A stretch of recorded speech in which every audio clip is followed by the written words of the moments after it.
This is a civil war within a religion which was not our war, and it has become our war. It has become our war, and Elif, you are right and wrong. You are totally wrong to say that there isn't some agreement on this. If you are a Muslim and you follow Islam, you believe that the Quran came from God, and you believe that what is in it is at least very hard to run against. And so now we have a situation in a country like this one, where actually the majority of British Muslims want being gay, like I am, to be made illegal now, okay? So we had a nice liberal agreement in recent decades over being gay, and now you import a community which actually thinks not just that they're not on board with gay marriage, but they think it should be made a lock-upable offense. Where does that come from? It comes from Islam. Welcome to Douglas Murray Speaks, where we showcase the best of Douglas Murray spitting facts and taking names.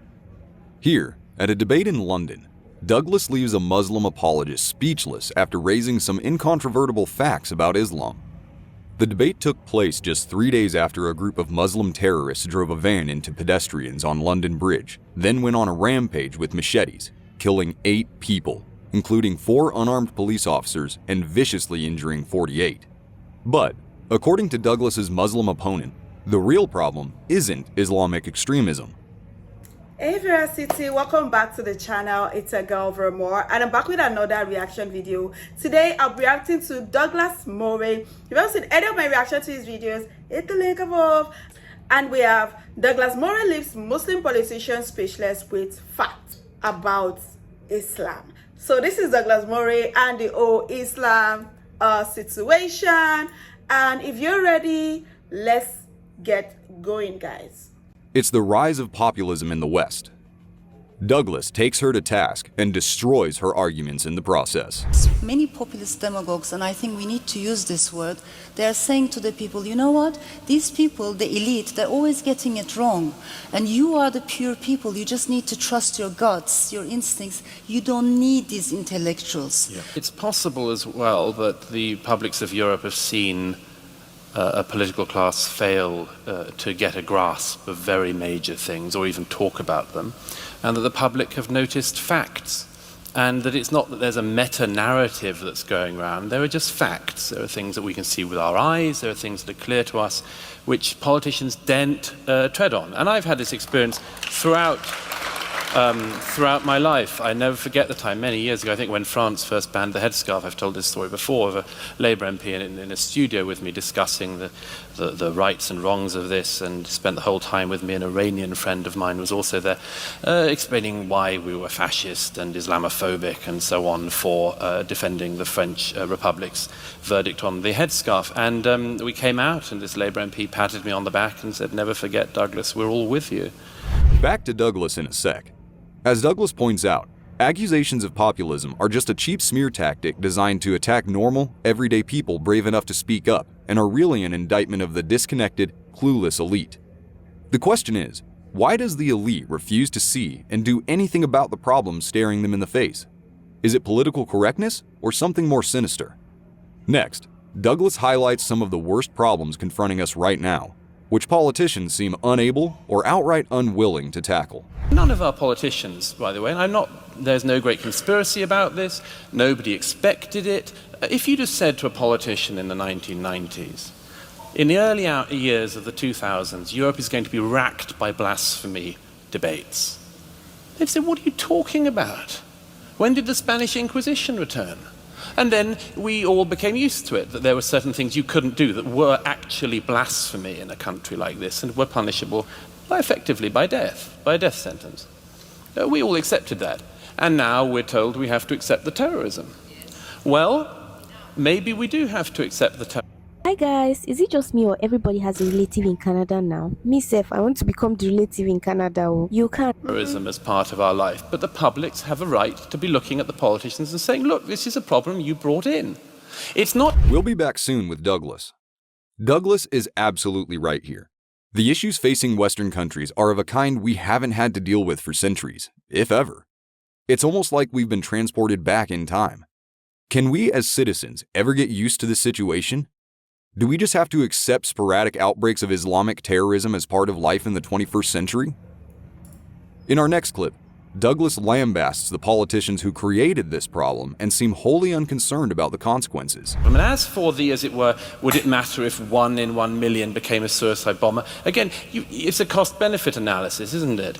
As long as you're not the one standing outside the wine bar in Ansbach when the suicide bomber goes off, it might be okay for you. It might be okay, and it seems to be for most people in our political parties in Britain, it might be okay for you to not worry about this identity question, not worry about the numbers, but you've just got to hope your kids don't like Ariana Grande and go on the wrong night. But I think the cost-benefit analysis of this has to be weighed up, and if you do think that, then say it. Say, we'll take a suicide bombing every now and then. We'll take the stabbings every now and then. Sure. Back to Douglas in a sec. The elite, living in their sheltered, pampered bubbles, are rarely affected by the changes they've wrought and see terrorist attacks as just more news events they can use for political posturing.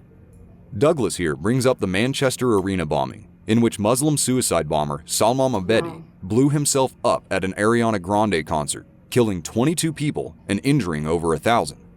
If a politician's child, rather than yours or mine, had been on the list of the dead, would they perhaps take the problem more seriously? Next, Douglas catches his Muslim opponent engaging in the all-too-common tactic of diverting the discussion away from the real problems to trivial, headline-grabbing details. We should definitely monitor what people are saying in the mosques, but for God's sake, chasing women who are just wearing their burkinis on the beach, that is not the way forward. And it's even more dangerous. Well, sorry, Elif, but the burkini ban is a massive diversion. A massive diversion. It was a big mistake for the French state when that happened, I agree, but this is not the biggest issue. The biggest issue is that just up the road, again, a few days ago, 3 men with machete. Can you imagine? They went packing people saying it is for Allah. Are they fighting for him? You believe Allah is God. Can't Allah fight for himself? It is ridiculous. You would never see Muslims, you would never see Christians say they want to fight for God or say, oh, it's either you accept Christ or we kill you or we kidnap you or something, we take you hostage. We don't do that. So why do these Muslim extremists, why do they go to the extent that they do these things? Just why? Like, it doesn't even make any sense to me. For reals. And it's just crazy, honestly speaking. They just feel like, oh, this is it. I love how Douglas Moore always hits the nail on the head. He knows what he's talking about. Okay? So you guys are more concerned about bikinis and all of that, and people are dying. Like he said, if it was the politicians' children that are being killed, I'm sure they would have taken it up, they would have been more serious with the issue, but nobody is even talking about it because they do not even care. These are lives, these are people, children, people's husbands, people's families that have been hijacked on the road, are being killed. What exactly is going on? Let's continue.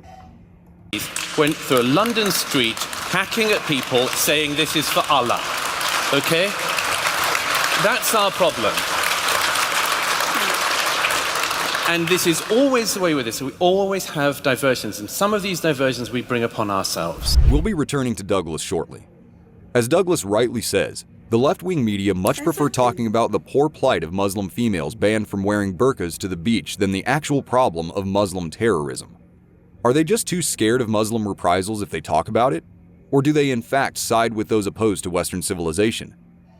Thankfully, Douglas is no coward and goes straight to the heart of the issue, the real-world consequences of Islamic extremism playing out in the West as we speak.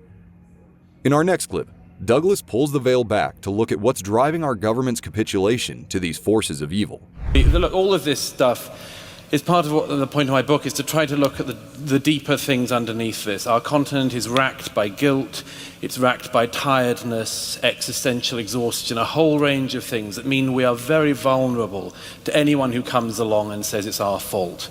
We're very vulnerable to it, and it's, I have to say, high time we snapped out of it. When I was last on the Greek islands, the reception islands at the camps where migrants were coming in, you know, I was speaking to people from such a wide range of countries. Bangladesh, for instance. What's this country done to Bangladesh recently that should be a reason for us to be continuing to take in people from that country? And what's your solution if people who think that? You can't solve Syria. What are you going to do to solve Eritrea? And you think that in the meantime, we have to continue the current wave of migration? It's madness. Madness indeed. Back to Douglas soon. Is it really our responsibility to take in wave after wave of immigrants from Muslim countries? I'm sure every single person living in poor countries like Bangladesh would jump at the chance of moving to Western Europe, where they can claim fat benefit checks and live in government-funded housing. But Western Europe is a relatively small place and simply can't take in every poor person from around the planet, especially those whose religion and way of life go against everything the West stands for. Finally, Douglas offers us the only solution possible at this moment, and a horrifying example of the consequences that await us if we don't act. Are you suggesting these 2 or 3 million British citizens somehow have to now leave the country? No, of course not. Of course So not. what are you suggesting? The first thing is you admit this issue and you slow down or stop the flow. The obvious thing, if you've got a problem, admit to it and slow the flow. Okay? The second thing is, obviously, you try to work on the people you have here. Obviously. You can't... What does work on mean? Well, you hope that over many, many generations things will change. Of course, the problem we all have is a situation like the case of Salman Abedi. This country gave his parents asylum. They fled from Libya. We gave his parents asylum. Now we're working out what his parents actually believed. But actually, then 2 weeks ago, their son goes into a Manchester arena and blows up 22 people, one for every year of life this country gave him. Douglas is spot on. If politicians had the foresight or the will, they could turn things around through simple, actionable policies. Stop Western Europe turning into a breeding ground for Islamic terror. It seems like people are scared of the Muslims. They don't want to speak. They don't want to speak. That's probably why all of this is just happening. And also part is that the Muslims, they don't see anything wrong in what they are doing. The kidnappings, the hijacking, the killings, they don't see anything wrong with it. Because they believe that, oh, we're doing it for Allah. They are rights. It's crazy. I love the fact that Douglas stands for the truth and he's not even turning a blind eye to what is going on, unlike the others. It's nobody's responsibility to take millions of culture and just accept it. Can't just be accepting everyone's religion, you know. Douglas is the best debater. He tells facts with the truth. So I have nothing against the Muslims. So the Muslims, yeah. So we're talking about the extremists here. I have nothing against the Muslims because I have some Muslims as friends, you know. But we're talking about the extreme, those Muslims that are totally extreme, the extremists. Honestly, action needs to be done. This needs to be set in place because we cannot continue this way. Douglas Moore, we love you so much. It's always spot on. What do you guys think about this video? Drop a comment down below. I totally enjoyed this. If you enjoyed this video as much as I did, give it a thumbs up and please share this video. If you're new to the channel, join VeraCity. Hit the subscribe button below, turn on the post notification bell so that you can always be the first person to know whenever a new video drops. And that's guys, I'll see you in my next video. Bye guys.